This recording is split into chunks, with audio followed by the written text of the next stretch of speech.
You're listening to an Anazao Ministries podcast.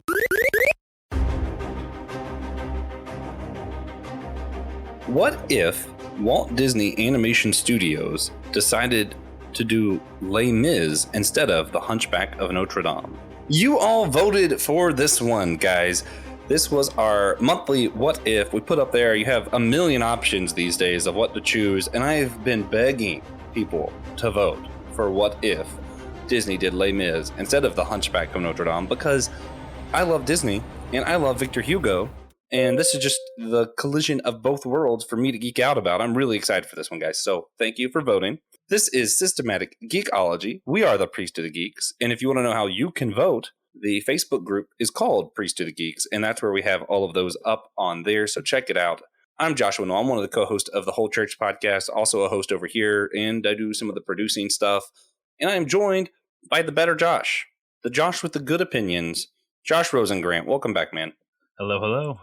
Glad to be here. And today, as I said, let's do this. What you been geeking out on lately? I'm on fall break.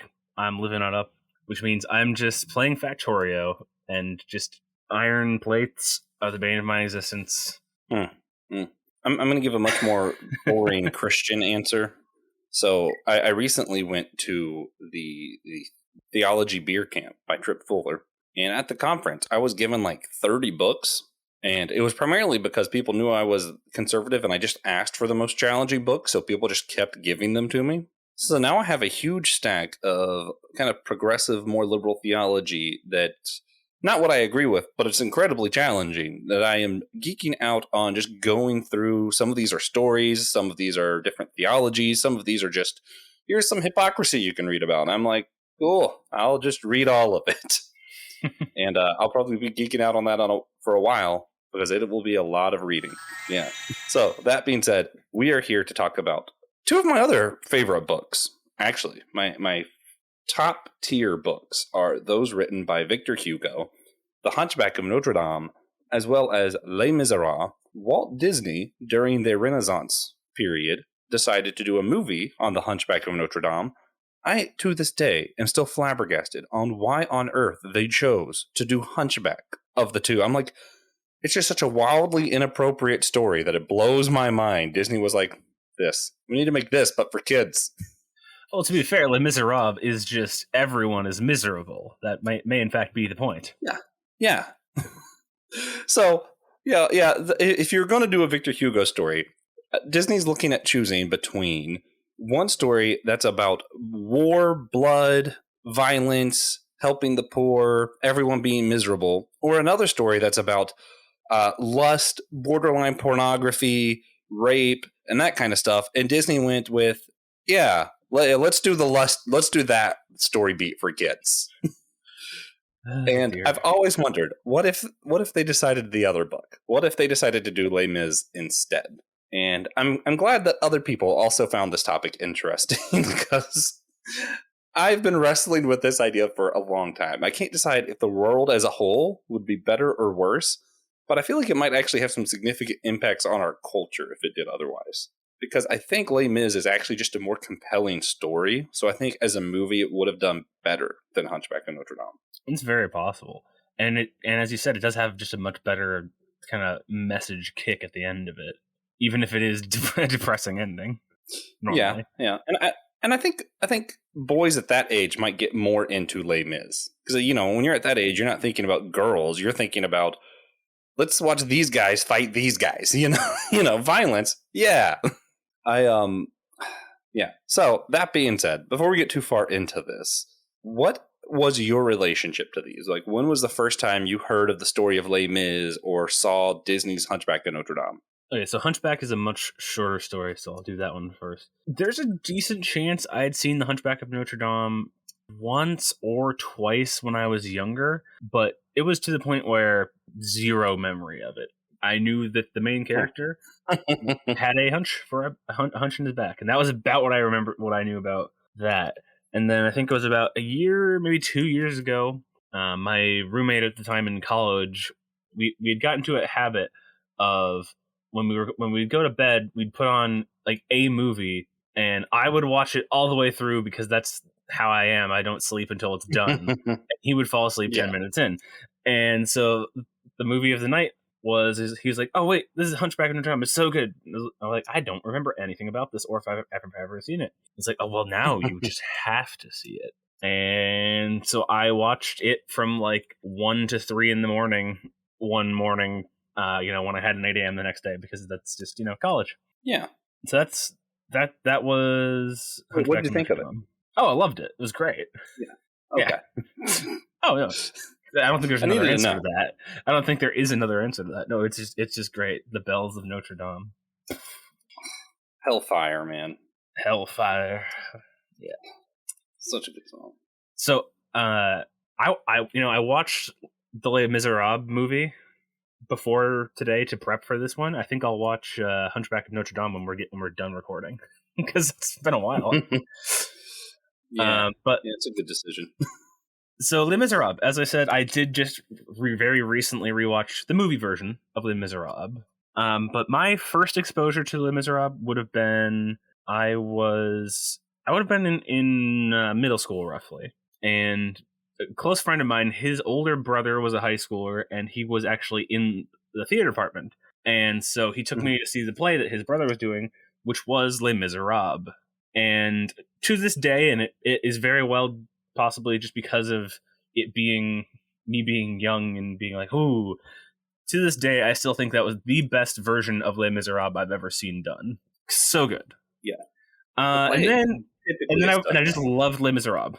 And, a while later, I was like, man, it's been so long since I watched Les Misérables. Let's watch that again. And I was like, so how do I watch it now that I'm just, that's not in our theater anymore. That was years ago.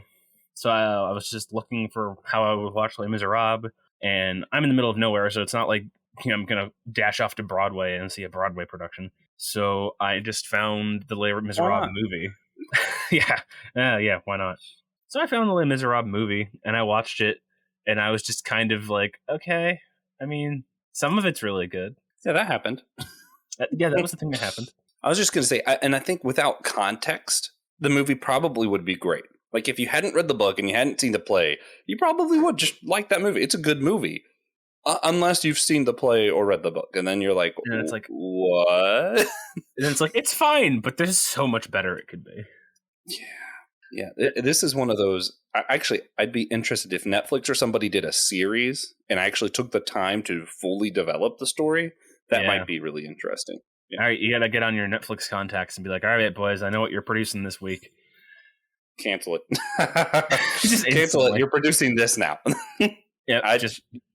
Whatever you're doing, nope, stop. Les Misérables time. Exactly. So we both agree that the movie wasn't very good, but we were talking before recording, and I think we decided that you and I have very differing opinions on why the movie isn't very good. Yeah. You don't like Hugh Jackman singing it. I loved that. I loved that part. Yeah, I gotta admit, I thought Hugh Jackman's and it's not his singing it's bad. It was kind of like the way his parts were written. For me, they felt very atonal and off from the rest of the actual music of it. Whereas my favorite person singing the entire time is Russell Crowe, Javert, and I think he is astoundingly good. Easily the best part of the movie, actually, though, was Hugh Jackman singing. But it was Hugh Jackman singing after the movie when he decided to do, I forget like what this was with, but it was like a spoof of one of the songs in the movie of Am I Jean Valjean or Am I number whatever? And instead he does Am I Hugh Jackman or Am I Wolverine? And I love that Wolverine's back now because I'm like, yeah, you're Wolverine, bud. Yeah. All right, Bub, I should say. Bub. Yeah, that's right. Yeah. Oh, man. Well, what's weird for me is part of why I didn't love the movie, actually the main reason, is I feel like it really limited the religious tones of the movie. We were even talking beforehand, Bishop Muriel, huge part of the book. He's like the whole first part of the book is just his life. And then in the movie, he's only referred to as a bishop. And it's like, wait a minute, what? This is like the driving point. What are you doing? This is so funny to me because I haven't read the book. I'm usually pretty big on read the book, but I didn't know Les Misérables was a book until recently. It's so huge. I have a leatherback version. I just know you were just like, oh, what about the specific? That is a nice leather-bound version, but you were like, so what about that specific bishop? And I'm like, you mean that one priest guy who shows up for like 2 minutes in the beginning of the like Act 1? And you're like, yeah, no, but he has like a whole book about it. I'm like, what?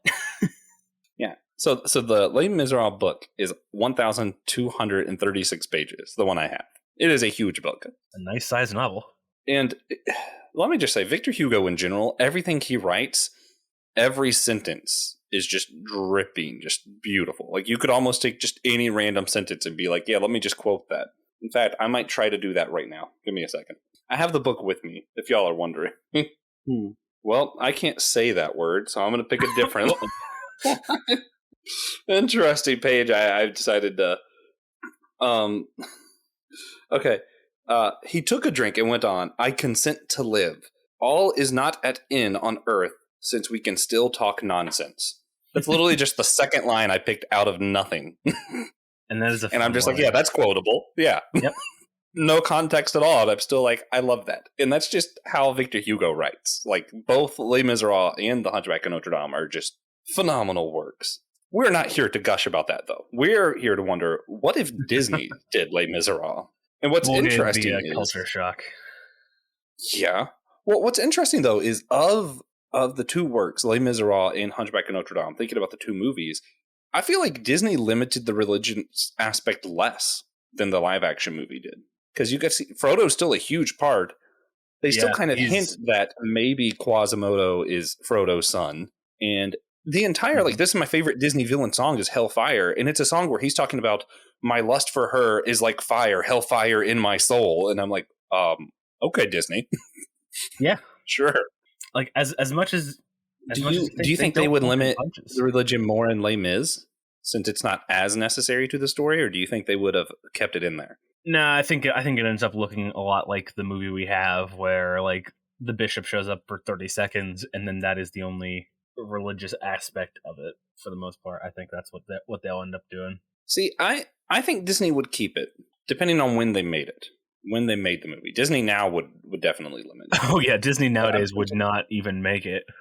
Yeah, but I mean, I'm thinking of like the old Robin Hood movie. You know, they had the friar be a pretty significant part of that movie, and was actually, they just showed him as a really good guy so that it showed him more as a victim when things happened. And I think they would do something similar with Bishop Muriel, where they would show what a great life he lived, how good he was to the community, so that when you see that Jean Valjean robs from him, that actually makes a bigger impact that he has been robbed, and you love this character, so you want to be mad at Jean Valjean until Bishop Muriel shows him grace and love instead, and you're like, well, dang, I want to be mad at this guy, but if you're not mad at him, how can I be mad at him?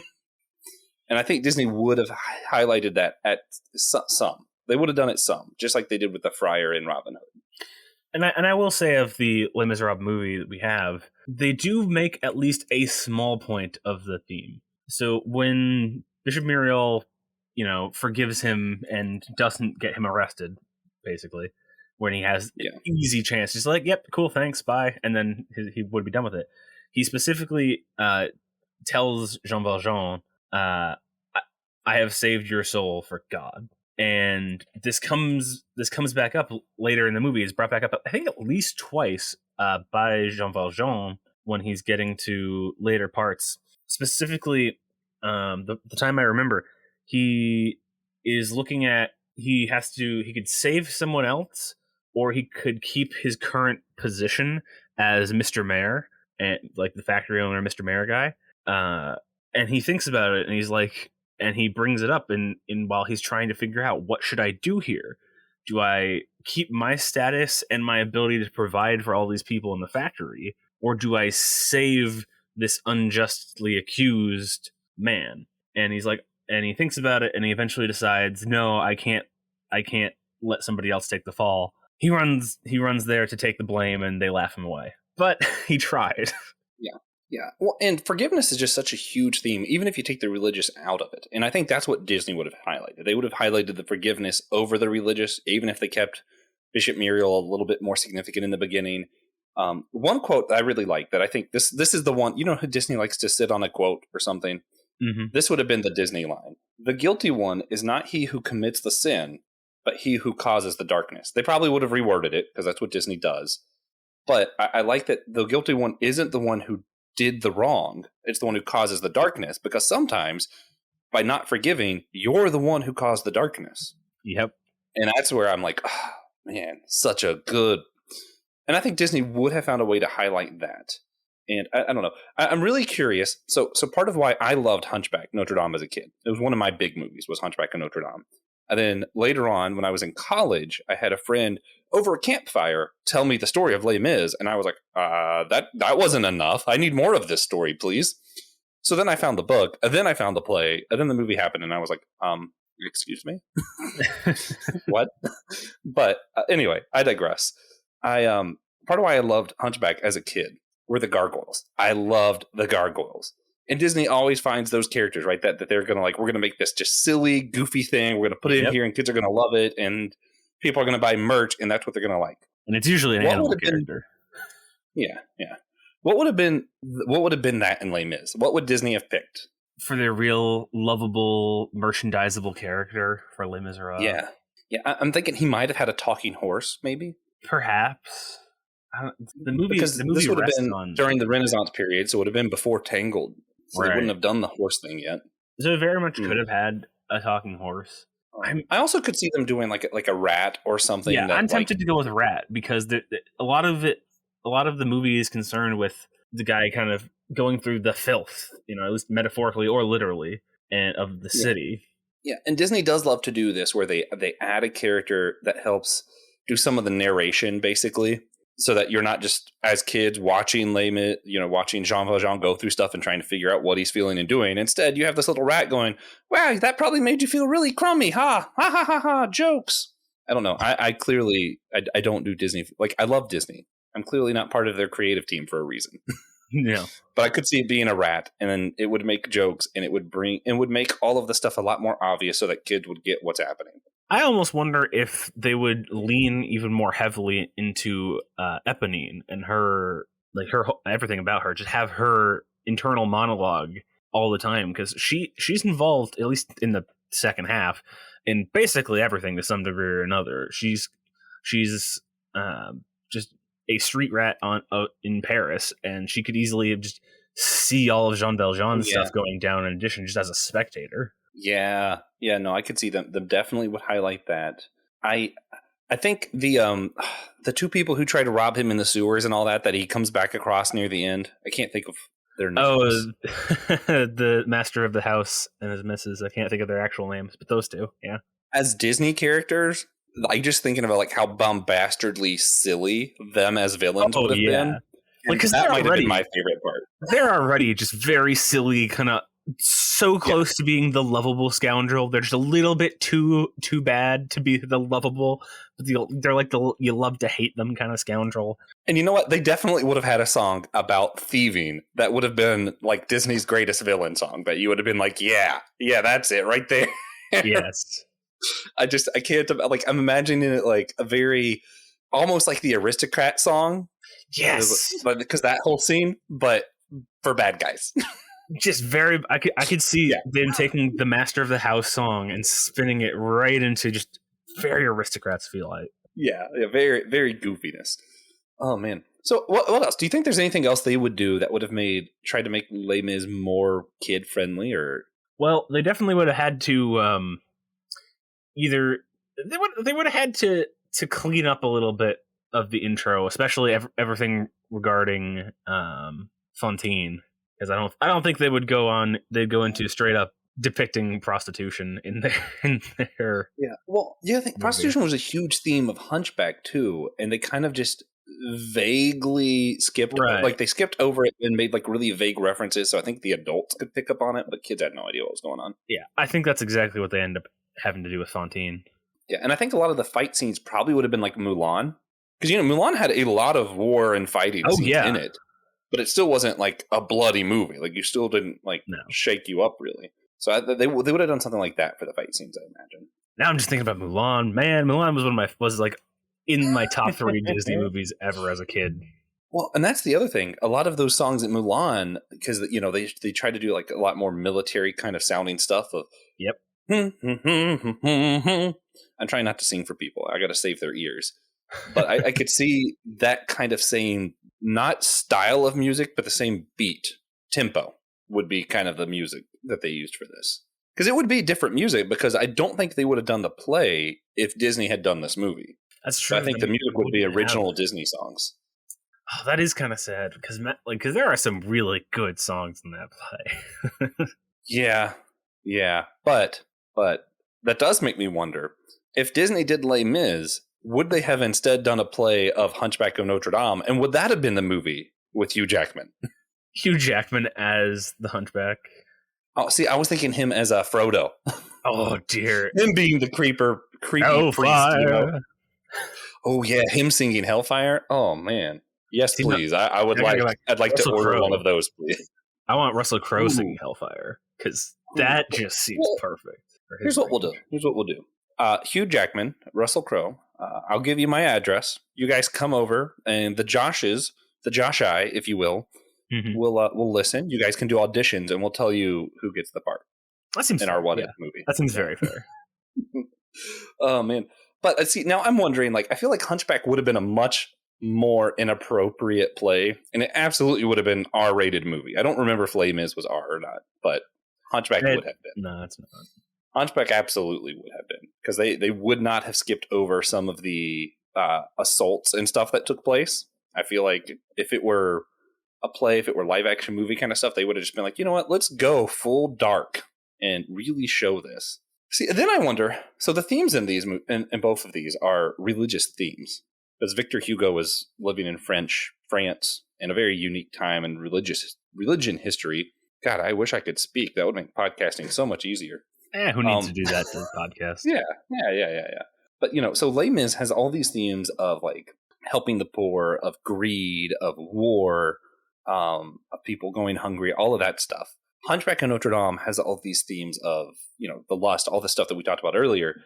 And I'm just wondering, if Disney made Les Mis and they highlighted these themes of forgiveness, of love, of helping the needy, would it have made an impact on our current culture? Would children growing up with that story more familiar with it? Would we have a better generation of people right now? Like people who see forgiveness as more of a virtue than we do in our culture? Yeah, that's what I'm wondering.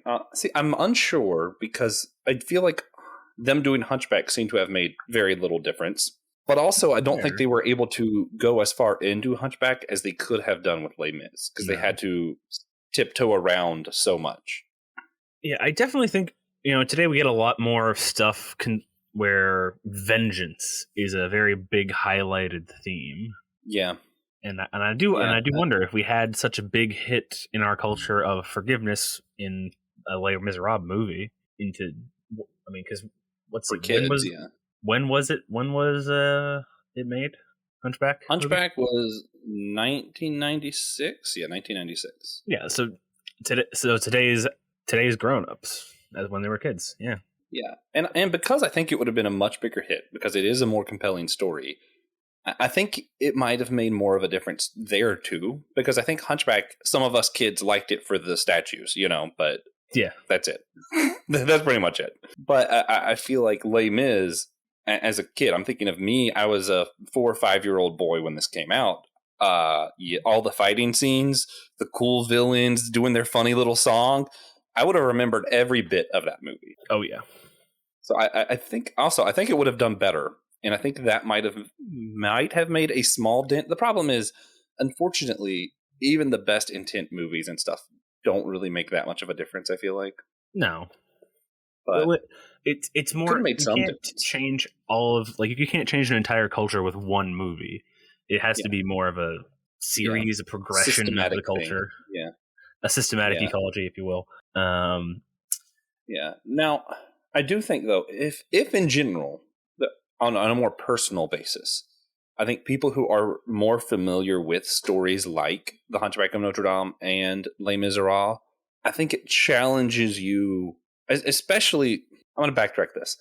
I think Christians who have encountered these books. I think it challenges them on the fundamental flaws that the church has had in such a way that I think it does make Christians better Christians for reading these or knowing these stories. Because both of them are challenging the church in a way. One's challenging the church for getting away with sexual assault and hiding it, which, hey, the whole Baptist thing happened this year. That's extremely relevant. Hunchback of Notre-Dame should be booming right now. Les Misérables is challenging people taking advantage of the poor and, all these priests who are doing things to kind of have their own money and all this. And it was showing, especially the beginning, when you have Bishop Muriel showing the opposite of that, what a good pastor looks like, and showing it in contrast to all these ministers who weren't doing it for as noble causes.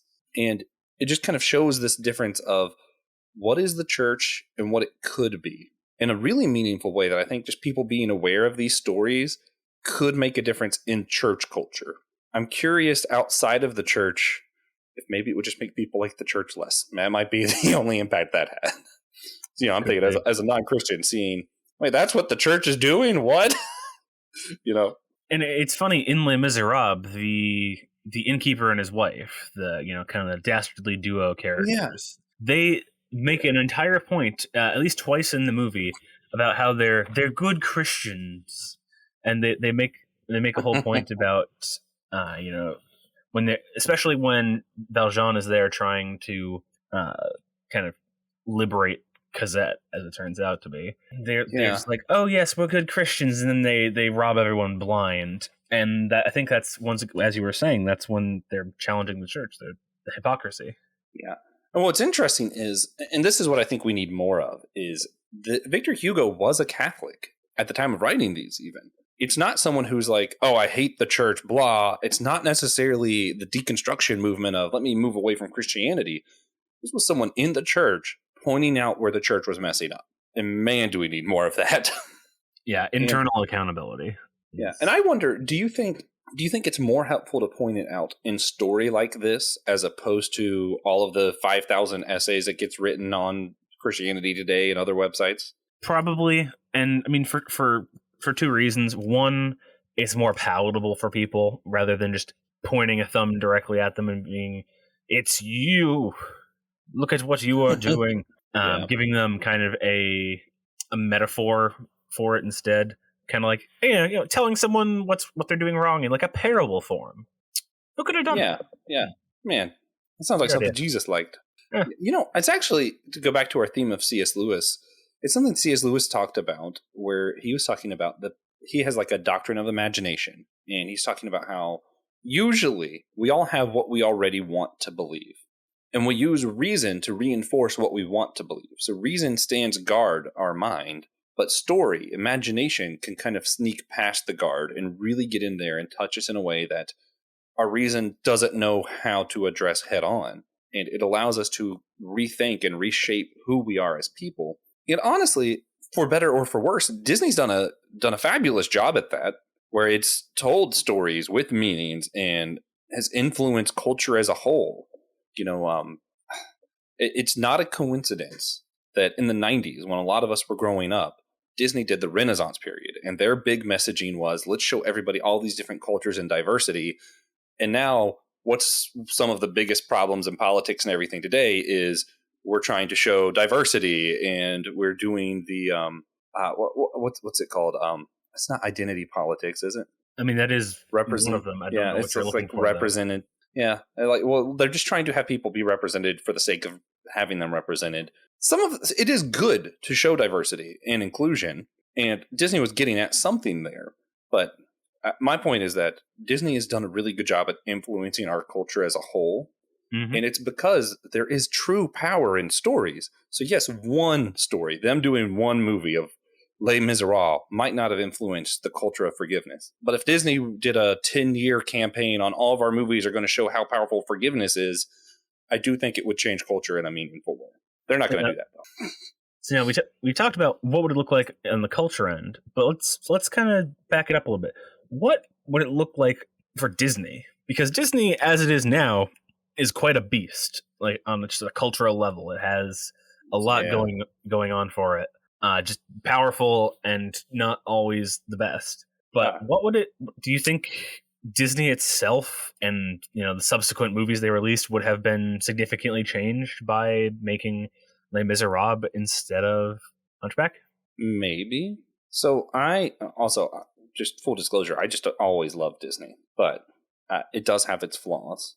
I think, unfortunately, the movie it would have impacted the most might have been Mulan, because they already had a big war movie if they did Les Mis. And during the Renaissance period, Disney's big thing was trying to show difference in every movie, trying to show a diversity. So I don't think they wanted to do 2 war movies. So I think it would have changed Mulan a lot. That would have been tragic. Yeah, because it was such a good movie. It is. But, and because I think they would have been bigger characters, I wonder, I don't think they would have included anyone as one of the princesses, but I feel like Jean Valjean would end up in a lot more of their merch. And the little rat character we made up, and of course those 2 villains that were goofy, they would have ended up on a lot of things. And maybe Marius. Yeah, not Marius. I wonder. Yeah, I think those 2 goofy villains that we keep talking about. Mm-hmm. Is that the innkeeper? Is that who I'm thinking of? It's the innkeeper and his wife. Yeah. Yeah, I think they would be part of Disney's Halloween night. You would see them walking around.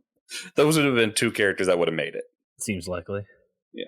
And but I have no idea how to pronounce this, but I did find the names of those 2 characters. I'm going to go with it with Thénardier and Madame Thénardier. So if that's easier or harder. Yeah, it's neither. It's just neither. Yeah, I also think in a weird way, it would have felt a lot more French than Hunchback of Notre Dame did. Yeah, the Hunchback of Notre Dame, other than the fact that, it's in Paris and in Notre Dame, doesn't feel French. Yeah. Although that might have been intentional too, because Beauty and the Beast was already part of the Renaissance period. And they might have been like, well, we already did France. But then why would they do a movie in France again? So they still did it in France. So I don't know.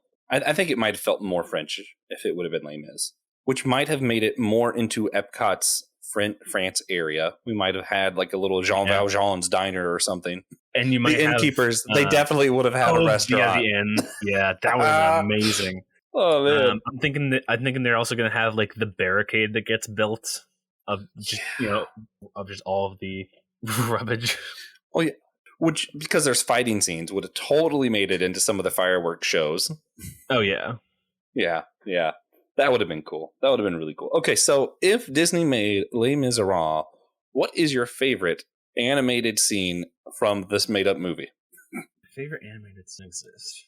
I mean, I'm a sucker for. I'm gonna speak of the play specifically as opposed to the movie. I'm a sucker for the big ending where all of the characters are doing something at once and it's all overlapping. At least on audio level, it's all overlapping, but it comes together anyway. So I'm seeing this grand finale showpiece where all the ending is going on. We have the very end of the battle. We have can't think of the whole thing that I can't think of apparently. Yeah. So I'm torn. Of course, I'm going back to the innkeeper and his wife's evil bad guy song. Ooh, that would just have been. It would have been too funny. That might be. It would have been too funny honestly. Not to love that scene. I'm also sticking to my guns. I think Disney includes a little bit more of Bishop Myriel at the beginning, and whether that just be a narrating piece of he was a bishop who gave all he had to these people, whose only possession he maintained was this. If they did a cool narrating scene like the Black Cauldron, or if they would have done something where they would have just shown him doing some acts of kindness, or he traveled the one mountain no one would to go see this tiny village because technically they're under his care and he needed to see them. They would have shown some scene to show how caring this guy was. That scene would have been really moving. And I think it would have set the pace for the movie. I would like that a lot too. All right. I think that's it for me. If you're ready to wrap it up. I think we can, yeah. Yeah. So what if Disney made Les Misérables? We would have had some really funny songs. Mulan might have been worse. Our culture might have been slightly more forgiving.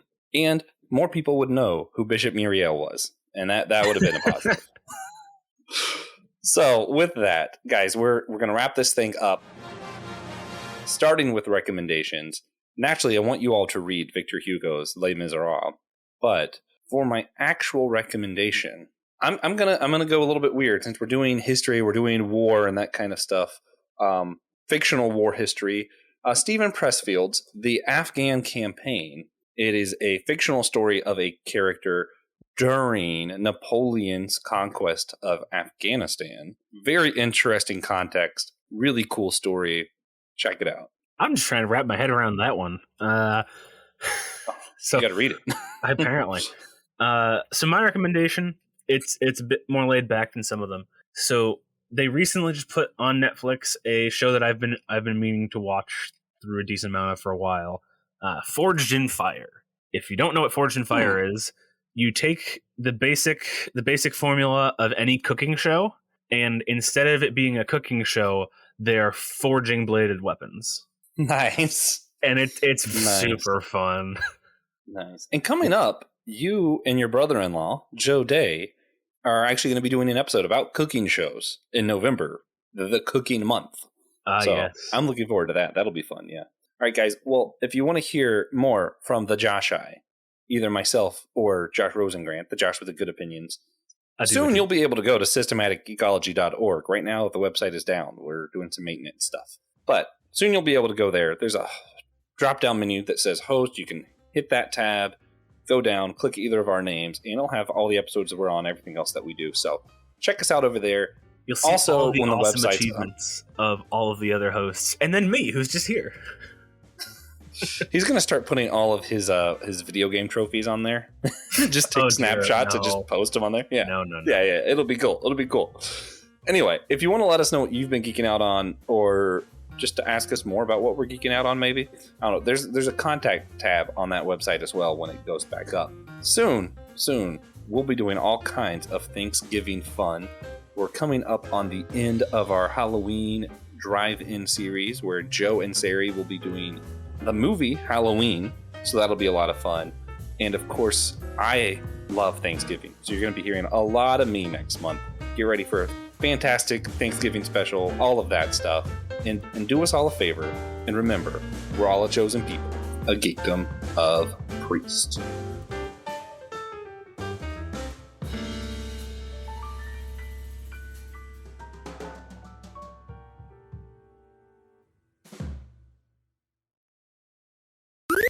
This was an Anazao Ministries podcast. If you enjoyed this show and would like to learn more about our network, be sure to check out the Anazao Ministries podcast network.